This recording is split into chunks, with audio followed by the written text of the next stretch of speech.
Assalamualaikum warahmatullahi wabarakatuh.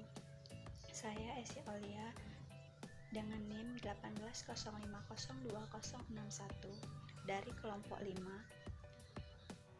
Sebagai pemateri pertama akan menjelaskan seputar Bursa Efek Indonesia. Bursa Efek Indonesia atau yang kita kenal dengan IDX, Indonesia Stock Exchange, merupakan bagian yang tak terpisahkan dari kegiatan berinvestasi saham di Indonesia. Bursa memiliki pengertian yang sama dengan kata pasar, yaitu pengertian pasar itu sendiri adalah tempat untuk memperjualbelikan barang. Kata pasar itu sendiri biasanya digunakan untuk pasar tradisional maupun pasar konvensional yang melibatkan produk secara fisik. Perbedaannya di sini adalah kata bursa itu sendiri justru digunakan untuk tempat jual beli sebuah produk yang tidak melibatkan fisik, contohnya saham dan obligasi. Lalu pengertian bursa efek itu telah tercantum dalam Undang-Undang Nomor 8 Tahun 1995 tentang pasar modal, di mana pengertiannya yaitu bursa efek adalah pihak yang menyelenggarakan dan menyediakan sistem atau sarana untuk mempertahankan penawaran jual beli efek pihak-pihak lain dengan tujuan memperdagangkan efek di antara mereka. Selanjutnya, pengertian dari efek itu juga dijelaskan atau tercantum dalam Undang-Undang Nomor 8 Tahun 1995 tentang pasar modal. Efek adalah surat berharga, yaitu surat pengakuan utang, surat berharga komersial, saham, obligasi, tanda bukti utang, unit penyertaan kontrak investasi kolektif, dan kontrak berjangka atas efek dan setiap derivatif dari efek. Kalau sederhananya itu, efek itu merupakan surat berharga yang dijadikan investasi. Nah, selain kita mengetahui beberapa pengertian dari bursa efek dan efek itu sendiri, kita juga harus mengetahui bagaimana sih pengertian dari perusahaan efek itu. Nah, perusahaan efek itu merupakan pihak yang menyelenggarakan kegiatan sebagai penjamin emisi efek, perantara pedagang efek, dan manajer investasi. Dari penjelasan tadi itu kita bisa memahami bahwa Bursa Efek Indonesia adalah bursa resmi yang ada di Indonesia, sehingga bagi perusahaan yang ingin go public dia itu harus terdaftar di Bursa Efek Indonesia, yaitu harus melalui Bursa Efek Indonesia. Nah, BI itu juga Bursa Efek Indonesia itu juga harus mengontrol agar proses transaksi efek itu terjadinya itu berjalan dengan adil dan efisien. Sekian materi dari saya. Assalamualaikum warahmatullahi wabarakatuh. Bismillahirrahmanirrahim. Assalamualaikum warahmatullahi wabarakatuh. Perkenalkan, nama saya Hafizuddin dari Mute dengan NIM 1805020062. Nah, jadi di sini saya akan melanjutkan materi yang telah disampaikan sebelumnya oleh pemateri pertama. Nah, PT Bursa Efek Indonesia memiliki 11 jenis indeks harga saham yang secara terus-menerus disebarluaskan melalui media cetak maupun elektronik sebagai salah satu pedoman bagi investor untuk berinvestasi di pasar modal. Nah, 11 jenis ini, yang pertama yaitu indeks harga saham gabungan atau yang disingkat IHSG, itu menggunakan semua emiten yang tercatat sebagai komponen perhitungan indeks. Kemudian yang kedua, indeks sektoral, yaitu menggunakan emiten yang ada pada masing-masing sektor. Kemudian yang ketiga, indeks LQ45, yaitu menggunakan 45 emiten yang dipilih berdasarkan pertimbangan likuiditas dan kapitalisasi pasar dengan kriteria-kriteria yang telah ditentukan. Kemudian yang keempat, Jakarta Islamic Index atau yang disingkat JII, yaitu menggunakan 30 emiten yang masuk dalam kriteria syariah dan termasuk saham yang memiliki kapitalisasi besar dan likuiditas tinggi. Kemudian yang kelima, indeks Kompas 100, yaitu menggunakan 100 emiten yang dipilih berdasarkan pertimbangan likuiditas dan kapitalisasi pasar dengan kriteria-kriteria yang telah ditentukan. Kemudian yang keenam, indeks bisnis 27, yaitu menggunakan 27 emiten yang dipilih berdasarkan kriteria tertentu dan merupakan kerjasama antara PT Bursa Efek Indonesia dengan Harian Bisnis Indonesia.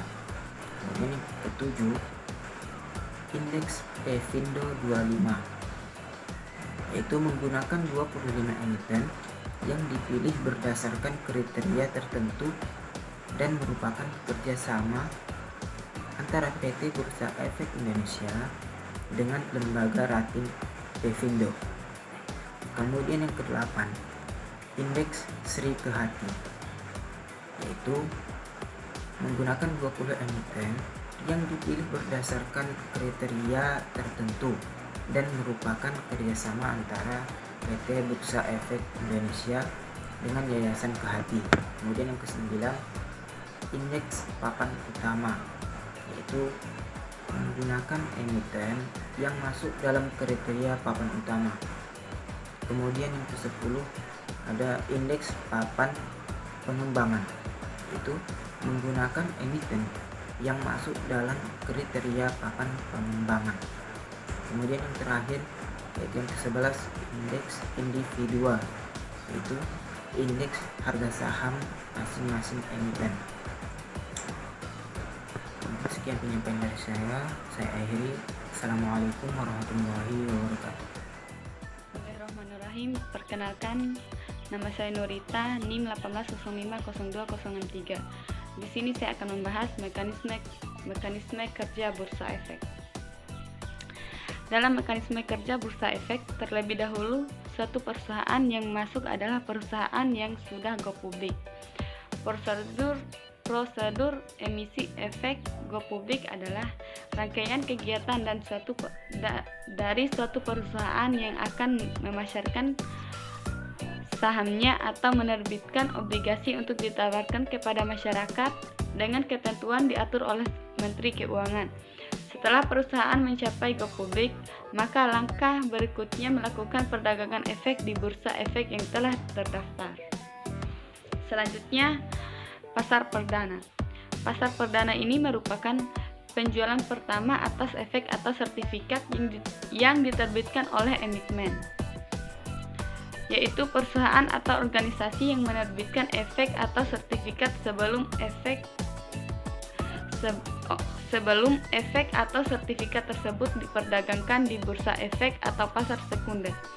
Selanjutnya adalah emiten. Emiten yaitu pelaku bisnis swasta atau pemerintah yang melakukan penawaran efek kepada masyarakat luas. Keberadaan pendapatan akan memberikan keuntungan bagi emiten itu sendiri untuk menambah modal serta bagi publik sebagai salah satu peluang investor. Selanjutnya, adapun fungsi utama emiten adalah memberikan penawaran surat berharga kepada publik. Di samping itu, tentu emiten juga bertanggung jawab atas dana publik tersebut. Sebaik mungkin bentuk pertanggungjawabannya ini dibuktikan melalui rilis laporan per kuartal. Selanjutnya adalah tahap penawaran umum saham. Tahap pertama, tahap persiapan. Tahap ini merupakan tahap awal dalam rangkaian mempersiapkan segala sesuatu yang berkaitan dengan proses penawaran umum. Pada tahap yang paling awal, perusahaan yang akan menerbitkan saham terlebih dahulu melakukan rapat umum pemegang saham RUPS untuk meminta persetujuan para pemegang saham dalam rangka menawarkan umum saham. Yang kedua, tahap pengajuan penyataan pendaftaran. Pada tahap ini dilengkapi dengan dokumen-dokumen pendukung calon emiten, menyampaikan pendaftaran kepada Bapepam LK hingga menyatakan pernyataan pendaftaran menjadi efektif. Tahap yang ketiga yaitu tahap penawaran saham. Tahap ini merupakan tahap utama karena pada waktu inilah emiten menawarkan saham kepada masyarakat investor. Investor dapat membeli saham tersebut melalui agen-agen penjual yang telah ditunjuk. Yang keempat yaitu tahap pencatatan saham.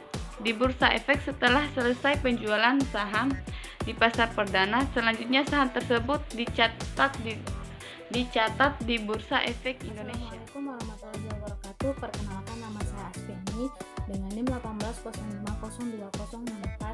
Di sini saya akan melanjutkan materi tentang prosedur dan proses pembelian saham. Yang pertama yaitu prosedur investor pembelian saham di pasar perdana. Sebelum memutuskan untuk membeli suatu saham, tentunya investor ingin mengetahui seluk-beluk tentang kondisi perusahaan yang menerbitkan saham yang akan dibelinya. Nah, terkait hal itu, media yang memberikan informasi seputar penerbitan saham dan kondisi perusahaan penerbit atau emiten disebut prospektus. Beberapa informasi penting dari prospektus yang patut mendapat perhatian dari calon investor adalah yang pertama yaitu bidang usaha dan jumlah saham yang ditawarkan. Selanjutnya yaitu prosedur pembelian saham di pasar perdana. Yang pertama, investor harus mendapatkan formulir pemesanan pembelian saham atau disingkat dengan FPPS pada agen penjual yang ditunjuk oleh penjamin pelaksana emisi IPO tersebut meminta formulir pemesanan. Yang kedua yaitu melakukan pembayaran. Setelah mengisi formulir, maka investor kemudian melakukan pembayaran terhadap pemesanan saham untuk mendapatkan bukti pembayaran. Yang ketiga yaitu mengembalikan FPPS. Bukti pembayaran yang telah diterima kemudian dikembalikan bersamaan dengan formulir pemesanan kepada agen penjual sesuai dengan jangka waktu yang telah ditentukan yaitu 3 hari. Kemudian yaitu yang terakhir yaitu menunggu pengumuman hasil penjatahan. Langkah yang terakhir ini yakni menunggu hasil penjatahan saham. Investor yang telah mendapatkan jatah saham akan memperoleh surat saham kolektif atau SKK sebagai bukti investasi. Selanjutnya itu proses transaksi di pasar sekunder. Yang pertama, sebelum melakukan transaksi, investor harus menjadi nasabah yang salah satu perusahaan di salah satu perusahaan efek. Yang kedua, selanjutnya yaitu investor mendapatkan sejumlah uang tertentu sebagai jaminan bahwa nasabah tersebut layak melakukan jual beli saham.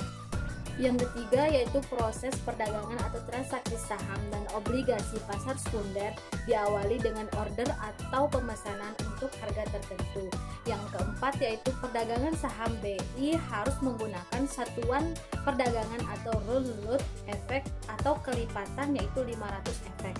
Yang keenam yaitu pesanan jual atau beli oleh para investor dari berbagai perusahaan sekuritas akan bertemu di lantai bursa. Setelah itu terjadi proses transaksi. Sekian dan terima kasih. Assalamualaikum warahmatullahi wabarakatuh. Saya atas nama Aulia Sulastri dengan NIM 180502065. Di sini saya sebagai pemateri kelima akan membahas tentang pencatatan dan keterbukaan di Bursa Efek Indonesia. Pertama, pencatatan saham di Bursa Efek. Saham-saham yang dicatatkan di Bursa Efek Indonesia dikelompokkan ke dalam 2 papan pencatatan, yaitu papan utama dan papan perkembangan. Saham akan masuk dalam papan utama jika perusahaan yang mengeluarkan saham tersebut merupakan perusahaan besar, sedangkan papan pengembangan diperuntukkan bagi perusahaan dengan skala menengah. Pembagian papan pencatatan tersebut semata-mata untuk keperluan pengelompokan. Dengan demikian, akan memudahkan bagi investor untuk mengetahui berapa jumlah saham yang termasuk kelompok besar dan berapa jumlah saham yang termasuk kelompok menengah. Kemudian yang kedua yaitu keterbukaan. Keterbukaan di sini yaitu keterbukaan informasi setelah penawaran umum. Setelah perusahaan go publik dan mencatatkan efeknya di bursa, maka emiten sebagai perusahaan wajib menyampaikan laporan secara rutin maupun laporan lain jika ada kejadian penting.